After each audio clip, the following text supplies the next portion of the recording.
Imagine traveling back in time, not to the Roman Empire or ancient Egypt, but deep into the Ice Age, around 30,000 years ago.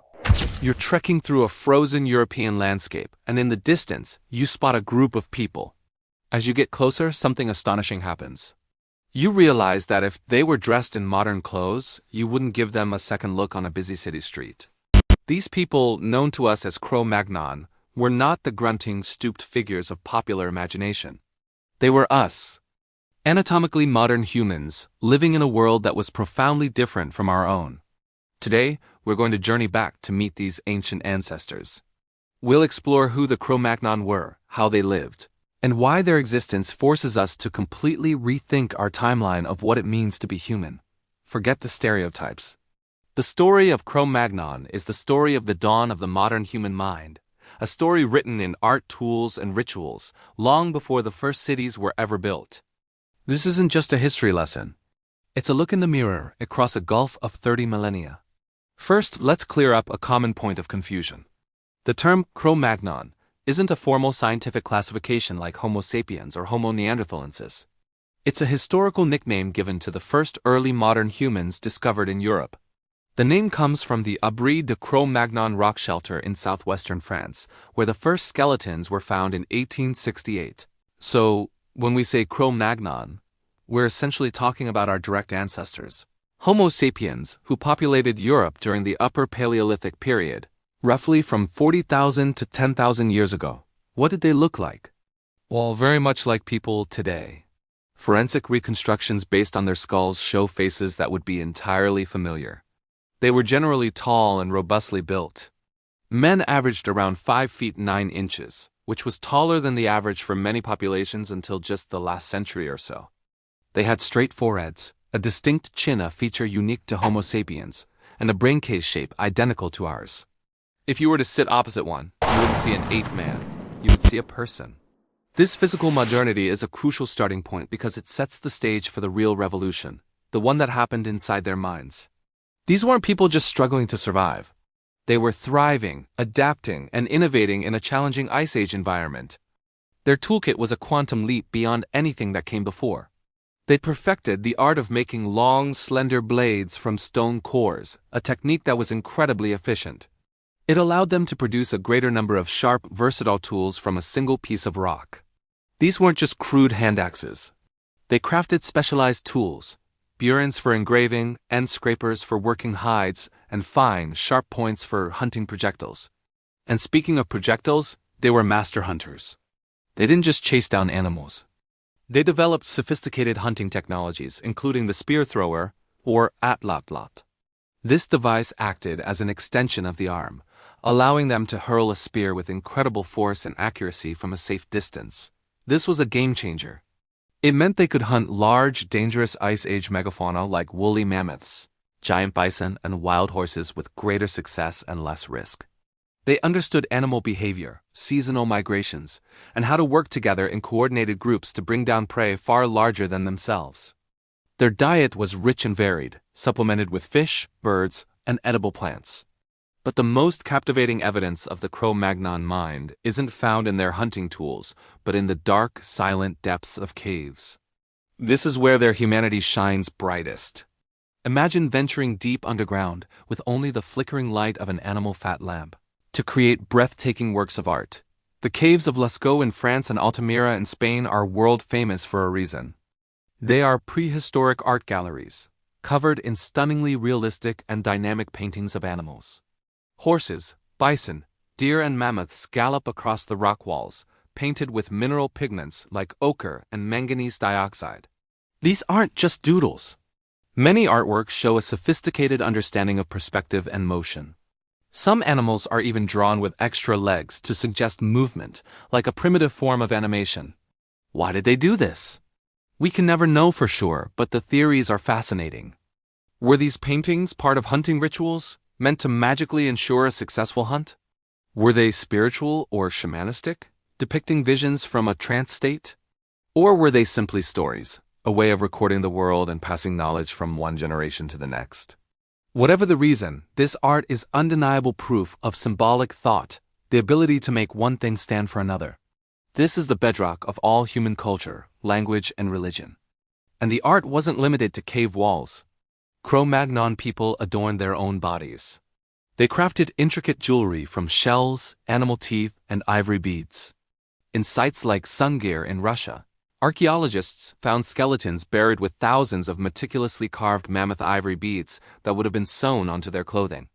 One burial of 2 children was accompanied by spears made from straightened mammoth tusks and other valuable grave goods.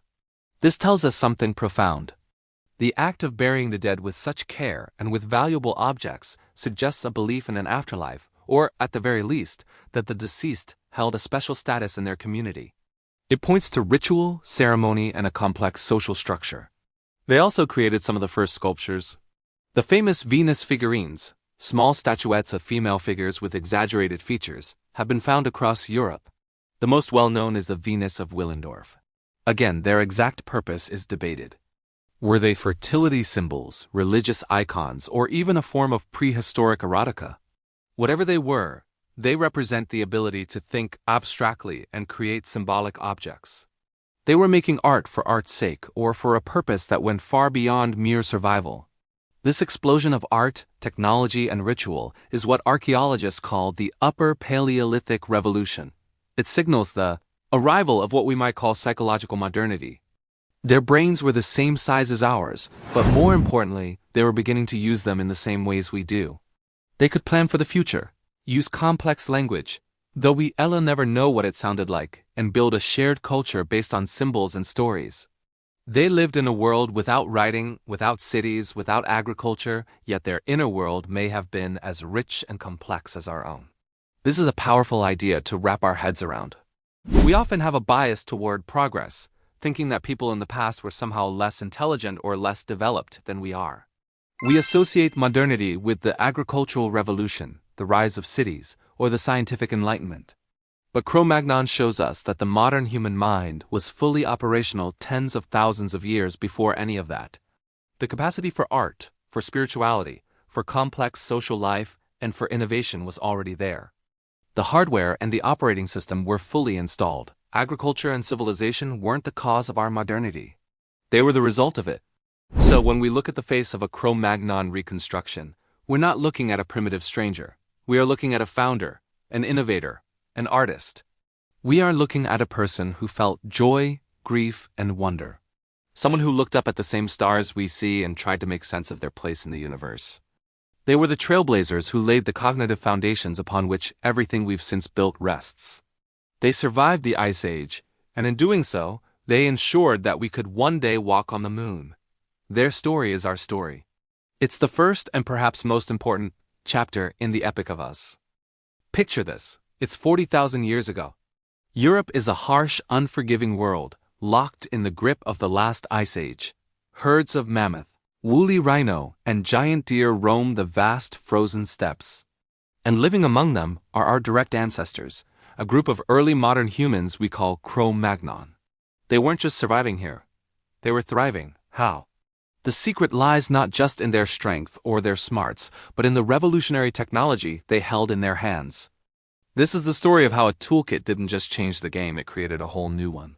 Before the arrival of Cro Magnons, the tool-making world was dominated by the Mousterian industry, primarily associated with Neanderthals.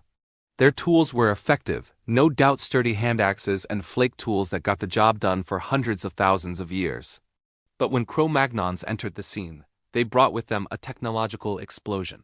This wasn't just an upgrade. It was a complete system overhaul. We're talking about the dawn of the Upper Paleolithic, a period of unprecedented innovation that would set the stage for all of human history to follow. So, what was so special about their tools? Let's start with the blade. Unlike the chunkier flakes of earlier times, Cro Magnons mastered a technique to produce long, thin, razor-sharp blades from a single core of stone, like peeling a carrot. This was incredibly efficient. From one piece of high-quality flint, they could get a huge amount of cutting edge. Think of it as the Stone Age equivalent of mass production. These blades were versatile. They could be used as knives for butchering animals, or they could be modified into other specialized tools. They were the Swiss Army knives of the Paleolithic. This blade technology gave birth to a whole new family of implements. One of the most significant was the burin. A burin is a simple-looking tool, basically a chisel with a sharp pointed end. But its impact was monumental. With a burin, you could engrave, carve, and work with much harder materials than just stone and wood. What materials, you ask? Bone, antler, and ivory. This is where the Cro Magnon toolkit truly starts to shine and diverge from everything that came before. Neanderthals occasionally used bone, but Cro Magnons turned it into an art and a science. They realized that animal bones and antlers were strong, durable, and could be shaped with precision using their new burins. Suddenly, a whole new world of raw materials opened up. They fashioned bone into awls for piercing hides and polishers for smoothing them. Most importantly, they created one of the most iconic inventions of the age, the bone needle. Now, a needle might sound simple to us today, but its invention was a survival game-changer. For the first time, humans could create tailored, fitted clothing. Instead of just draping animal skins over themselves, they could stitch multiple pieces of hide together, creating layered, insulated garments, pants, parkas, boots, and mittens. In the brutal cold of Ice Age Europe, this was the difference between freezing to death and staying warm and mobile. It allowed them to expand their hunting grounds, follow herds further north, and colonize environments that were previously uninhabitable. The humble needle wasn't just for sewing. It was a passport to new worlds. And their ingenuity with bone and antler didn't stop there. As they became more effective hunters, they developed specialized weapons. Enter the spear thrower, also known as an atlatl. This was essentially a stick with a hook on one end that cradled the butt of a spear. By using the atlatl, a hunter could dramatically increase the velocity and range of their throw. It's a simple lever, but it amplifies human strength, allowing a spear to be thrown faster, further, and with more deadly force than by arm alone. This meant they could hunt large, dangerous animals like bison and mammoths from a safer distance, reducing the risk of injury and increasing the chances of a successful hunt. Then there were the harpoons.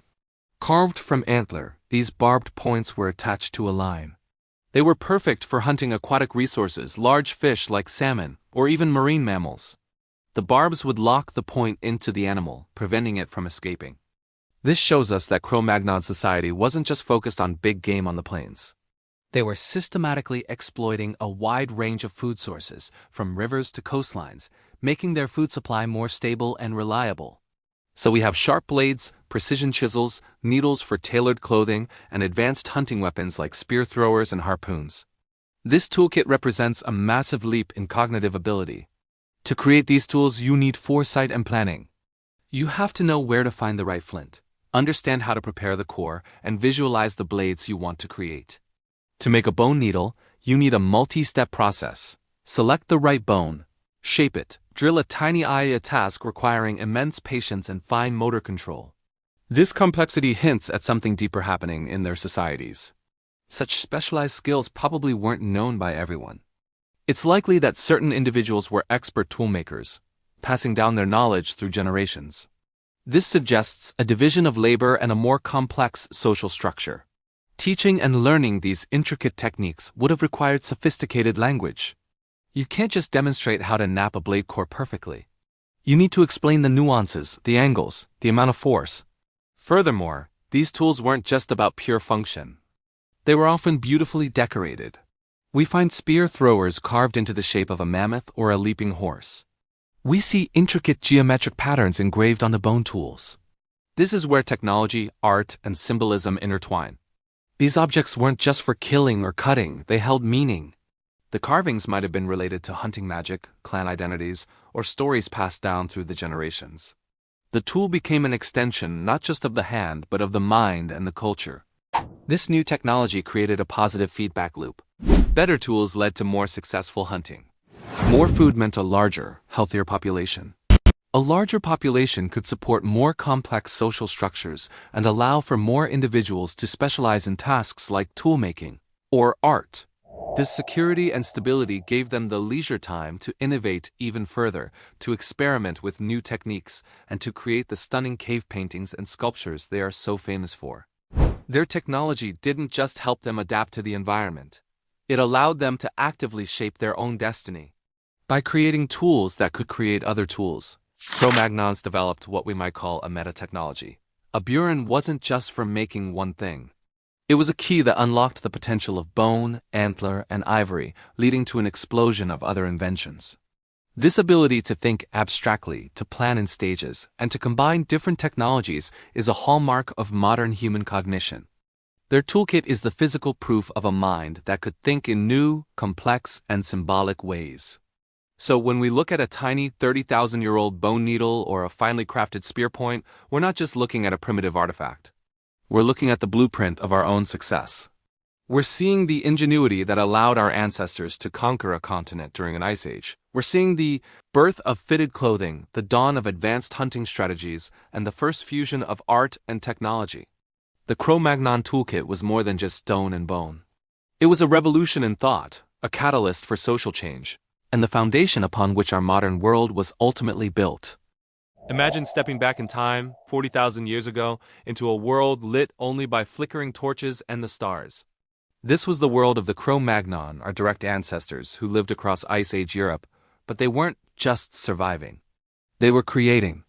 They were the first artists, leaving behind a legacy that continues to baffle and inspire us to this day. Today, we journey deep into the painted caves and explore the birth of the symbolic mind. What exactly do we mean by Cro Magnon? This isn't a separate species, but rather a name for the first early modern humans, Homo sapiens, who settled in Europe.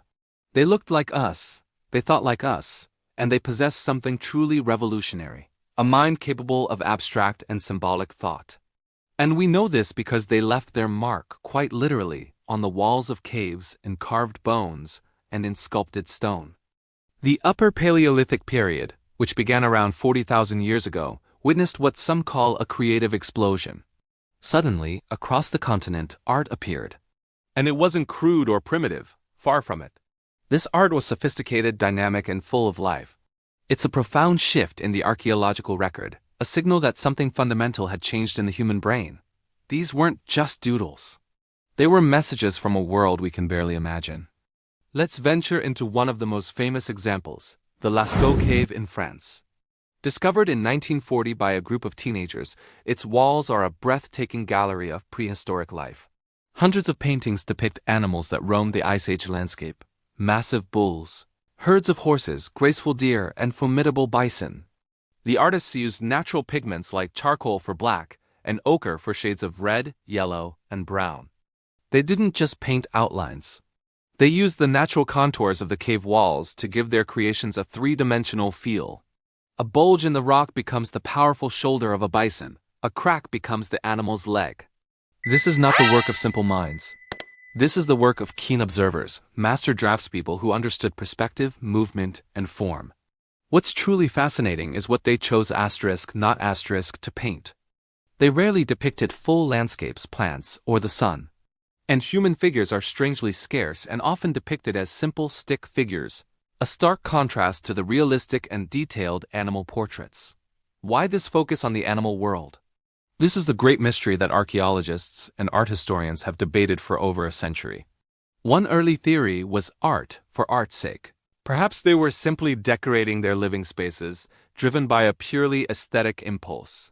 But this doesn't quite fit. Many of these paintings are located in the deepest, most inaccessible parts of the cave's places that were difficult and dangerous to reach, and certainly not living areas. Imagine crawling through tight passages, hundreds of feet underground, holding a flickering animal fat lamp, just to paint a horse on a wall. There had to be a more profound purpose. Another popular idea is hunting magic. The theory suggests that by painting an animal, the artist was capturing its spirit, ensuring a successful hunt. Some paintings even show animals pierced by what look like spears or arrows. This idea is compelling, as a successful hunt was a matter of life and death. By depicting the desired outcome, perhaps they believed they could influence reality. It's a form of ritual, a way to gain some control over a dangerous and unpredictable world. But the story is likely even more complex. The art could be a record of myths, a sort of prehistoric storybook. The arrangements of animals, their interactions, and their placement within the caves might tell epic tales of creation, spirits, and the cosmos. Some researchers see patterns, like specific animals being paired together or placed in certain parts of the cave system, suggesting a structured narrative or a symbolic code. These caves could have been sacred spaces, cathedrals of the Paleolithic, where important ceremonies, initiations, and shamanic rituals took place. The shaman, a spiritual guide, might have journeyed into the earth to communicate with the spirit world, and the paintings were the visions they brought back. The disorienting, dark, and acoustically resonant environment of the deep caves would have been the perfect setting for such transcendent experiences. Beyond the cave walls, this explosion of symbolism took other forms. Cro Magnons were also skilled sculptors. They carved intricate designs into bone, antler, and ivory. But perhaps the most enigmatic creations are the so-called Venus figurines. These are small, portable statues of female figures found from France all the way to Siberia. The most famous is the Venus of Willendorf, a palm-sized limestone figure of a woman with exaggerated breasts, belly, and hips, but no face. Her head is covered in what could be braided hair or a woven cap. What did she represent? She's clearly not a realistic portrait. The focus on her reproductive features has led many to believe she was a symbol of fertility, a mother goddess who ensured the continuation of the tribe and the abundance of nature. Holding her in your hand, you can imagine her being used as a charm, passed down through generations, a powerful symbol of life in a harsh world. These figurines show that our ancestors were not just thinking about the literal world around them. They were creating abstract concepts like fertility, motherhood, and perhaps even divinity. This is a massive cognitive leap. What all of this tells us is that the foundations of human culture were laid long before the first cities were built or the first fields were planted. Symbolism, the ability to have one thing stand for another, is the bedrock of everything we consider human. It's the basis for language, for religion, for social identity, and for art itself. The paintings in Lascaux and the Venus of Willendorf are not just old artifacts. They are evidence of the moment our ancestors began to think like us. They were developing a shared culture, a way of understanding their place in the universe through stories and symbols. When a Cro Magnon artist picked up a piece of charcoal, they weren't just drawing an animal. They were giving form to an idea. They were communicating with their community, with the spirit world, and with the future. They were painting their minds onto the walls of the earth, creating a bridge of understanding that stretches across 40,000 years. This ability to think symbolically is what allowed us to cooperate in large groups, to plan for the future, and to build complex societies. It's the software that runs on the hardware of our Homo sapiens brain, and its origins can be seen in the flickering firelight of an Ice Age cave, where our ancestors first dared to paint their dreams. It's a humbling reminder that the creative and spiritual journey of humanity is incredibly ancient, and its echoes still resonate with us today. Have you ever wondered what made early modern humans, the Cro Magnons, so successful? It wasn't just bigger brains or better tools. The real secret weapon was something much more profound: their ability to connect, cooperate, and create a shared reality. Today, we're diving deep into the social world of our ancestors and exploring how cooperation, identity, and ritual forged the path for human civilization. Let's travel back in time, around 40,000 years ago. Europe is a harsh, unforgiving place, dominated by ice sheets and giant predators. Survival is a daily struggle. For the Cro Magnons, living here going it alone was a death sentence. Their survival depended on an intricate web of social bonds. Unlike earlier hominins, Cro Magnon societies were built on a foundation of intense cooperation. This wasn't just about sticking together for safety. It was about actively working together for the common good. Think about a big game hunt. Bringing down a mammoth or a woolly rhino required more than just a few strong individuals. It demanded a plan, coordination, and a deep sense of trust. Each person had a role to play, from the trackers who located the herd to the hunters who made the critical strikes and the butchers who processed the massive carcass. Success meant a feast for the entire community, a bounty of meat, fat, hides, and bone that could sustain them for weeks. Failure meant starvation. This shared reliance on one another strengthened social ties and taught a vital lesson: we are stronger together. This spirit of cooperation was the engine of their society. But how did these separate, small bands connect with each other across vast, dangerous landscapes? The answer lies in the fascinating evidence of ancient trade networks. Archaeologists have found materials and objects hundreds, sometimes even thousands of kilometers away from their original source. For example, specific types of flint, prized for making the sharpest tools, were transported across entire regions. Seashells from the Atlantic coast have been discovered at inland sites in France and Germany. This wasn't random movement. It was a deliberate system of exchange. These networks weren't just about economics. They were social lifelines. Trading wasn't like a modern transaction. It was a ritual, a way to build alliances, exchange information, and maintain relationships with distant groups. Imagine two bands meeting at a designated spot. They wouldn't just swap goods and leave. They would share stories, news about animal migrations, and maybe even arrange marriages. These connections created a safety net. If one group's hunt failed or a local resource dried up, they could turn to their allies for help. This interconnectedness made the entire population more resilient, more adaptable to the unpredictable challenges of the Ice Age. Now let's talk about bling. Ice Age bling, that is. Cro Magnons were the original fashionistas. They crafted stunning personal ornaments from a variety of materials: animal teeth, ivory beads, carved bone pendants, and exotic seashells. And here's the crucial part: they didn't just keep these beautiful objects for themselves. They exchanged them. Archaeologists have found that specific styles of ornaments, almost like designer brands, are distributed across wide geographical areas. Why was this so important?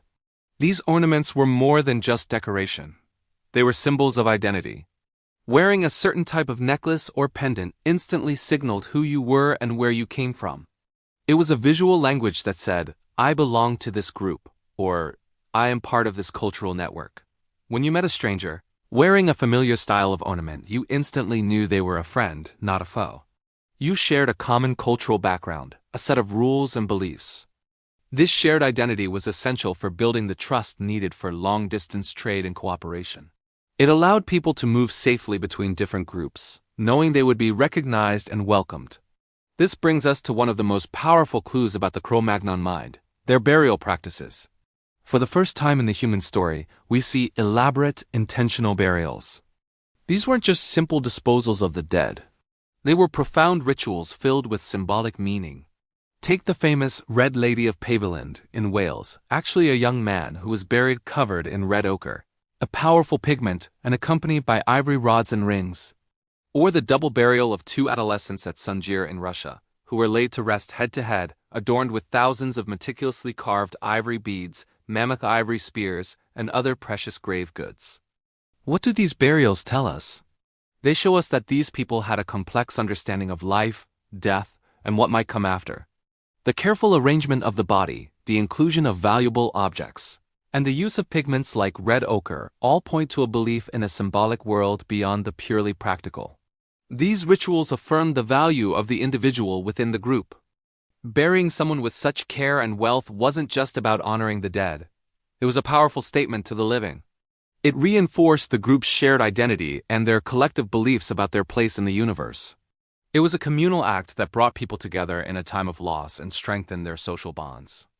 All of these elements: cooperation, trade, ornaments, and rituals were woven together by a thread of shared beliefs. These beliefs formed the basis of their culture. While we can't know the exact details of their myths or religious ideas, the evidence of their art and burials suggests a rich spiritual life. The incredible cave paintings at Lascaux and Chauvet, with their majestic and sometimes mystical animal figures, were likely more than just pretty pictures. They were probably central to shamanic rituals, coming-of-age ceremonies, or storytelling events that passed down knowledge and cemented group values.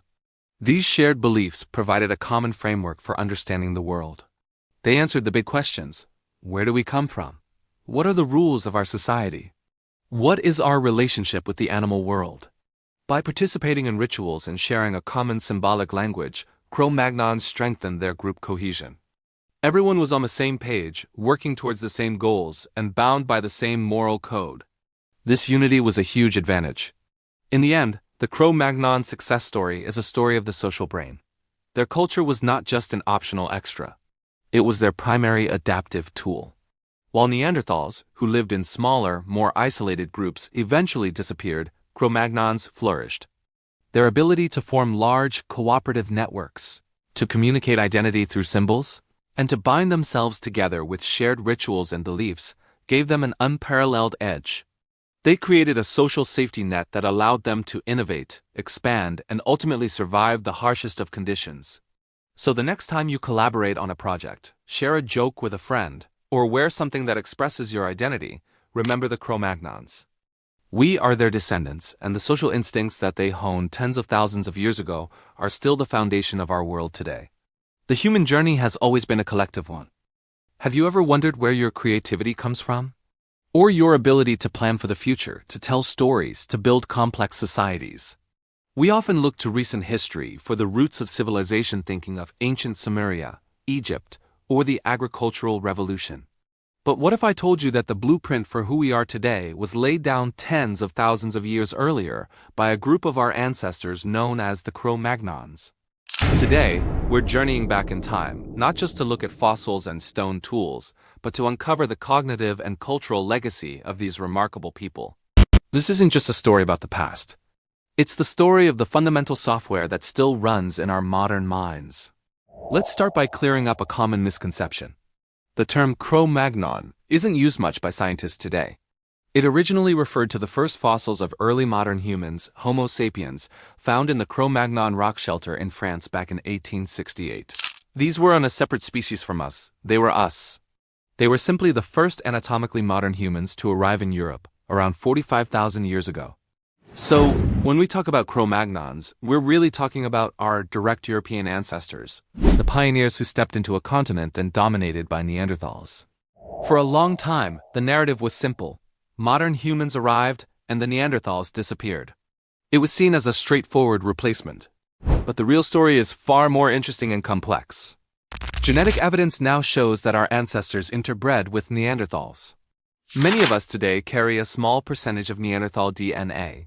So it wasn't a complete replacement, but a story of interaction, competition, and ultimately, integration. The Cro Magnons, or early European modern humans, eventually became the sole human population in the region. They didn't just survive, they thrived. And as they did, they laid the groundwork for everything that would follow. The question is, what was their secret? It wasn't just a bigger brain or a different body. Their true advantage was cognitive. They thought differently. This is where we get to the core of their legacy. It is less about a specific set of genes and more about a new way of processing the world. Think of it as a major software update for the human mind. This new cognitive toolkit included advanced symbolic thought, long-term planning, and a profound capacity for social networking and cultural transmission. Let's break that down. Symbolic thought is the ability to let one thing represent another. This is the foundation of all art, language, and religion. And the Cro Magnons were masters of it. We see this exploding across Europe in what's called the Upper Paleolithic revolution. Suddenly, the archaeological record is filled with things we've never seen before in such complexity and abundance. The most breathtaking examples are the cave paintings, like those at Lascaux in France or Altamira in Spain. These aren't just crude doodles on a wall. They are sophisticated, dynamic, and deeply meaningful masterpieces. These artists used perspective, shading, and the natural contours of the cave walls to bring animals to life. They were creating a three-dimensional experience in the flickering firelight. Why did they do this? We can't know for sure, but theories range from hunting magic to shamanic rituals or storytelling. Whatever the reason, it shows a mind capable of abstract thought, of creating and sharing a symbolic world. And it wasn't just paintings. They created intricate personal ornaments, beads from shells, teeth, and mammoth ivory. This wasn't just for decoration. It was a form of communication. The jewelry you wore could signal who you were, what group you belonged to, your social status. It was a visual language, a way of building and maintaining complex social identities long before the first city was ever built. They also carved stunning Venus figurines, small statues of female figures. Again, their exact purpose is debated. Were they fertility symbols, religious icons, or even self-portraits? But their existence points to a shared set of beliefs and ideas, a culture that stretched across vast distances. This brings us to another key part of their legacy: social networking. These weren't small, isolated bands of people. Evidence shows they were connected. Seashells from the Mediterranean have been found hundreds of miles inland. Specific types of flint for toolmaking were traded over long distances. This means they had trade routes, alliances, and ways of maintaining relationships with distant groups. They were building the first large-scale human societies, not through cities and governments, but through culture, kinship, and exchange. This ability to cooperate in large numbers is a hallmark of Homo sapiens, and our Cro Magnon ancestors were perfecting it. Their innovation wasn't limited to art and society. Look at their technology. They developed new and more efficient ways of making stone tools, like the blade core technique, which allowed them to produce long, sharp blades far more effectively than before. They invented new weapons, like the atlatlar, or spear thrower. This was a revolutionary piece of engineering. It acted as an extension of the arm, allowing a hunter to throw a spear with much greater force, speed, and accuracy. This meant they could hunt large game like mammoths and bison more safely and effectively. They also created specialized tools for specific tasks: bone needles for sewing tailored clothing from animal hides, which was crucial for surviving the Ice Age. They made fishhooks and harpoons, showing they were exploiting a wider range of food sources. This technological dynamism demonstrates another key cognitive trait: long-term planning and problem-solving. You don't invent a spear thrower or a sewing needle on a whim. It requires foresight, experimentation, and the ability to pass that knowledge down through generations. And that's the crucial point: cultural transmission. Their knowledge wasn't just dying with each individual. It was accumulating. Each generation could build on the discoveries of the last. This is the engine of human progress, and it was running at full throttle in the Upper Paleolithic. The seeds of civilization of art, technology, complex society, and symbolic culture were not planted with the first farms. They were sown tens of thousands of years earlier by these hunter-gatherers. The agricultural revolution wasn't the beginning of complexity. It was a transition to a new form of it, built upon a foundation that was already ancient. This reframes how we should think about ourselves. We often see civilized life as a recent invention and our hunter-gatherer past as a simple, brutish existence. But the psychology that allows us to build skyscrapers, write symphonies, and explore space is not new. It's an ancient inheritance. The mental hardware for abstract thought, for creating social networks, for telling stories that bind us together, that's the legacy of our Cro Magnon ancestors. Their story tells us that being human is not defined by what we build, but by how we think. Our ability to create shared fictions like laws, nations, and money is rooted in the same symbolic capacity that led our ancestors to paint bison on a cave wall. Our global social networks, powered by the internet, are a high-tech version of the exchange networks they built with seashells and flint. Our modern sense of identity, expressed through fashion and brands, is an echo of the personal ornaments they crafted from mammoth ivory. So the next time you marvel at a piece of modern art, or get lost in a great story, or collaborate with people across the globe on a complex project, take a moment to think about where those abilities came from. They come from deep in our evolutionary past. The Cro Magnons are not just a chapter in a dusty textbook about prehistory. Their cognitive revolution is still unfolding. We are still living in the world they began to imagine. Their legacy isn't in our bones as much as it is in our minds. They gave us the mental tools to build worlds, and we've been building them ever since. They are the ghost in our machine, the ancient architects of our modern soul. Thanks for joining me on this journey into our deep past. If you found this fascinating, hit that like button and subscribe for more explorations into what makes us human. See you in the next one.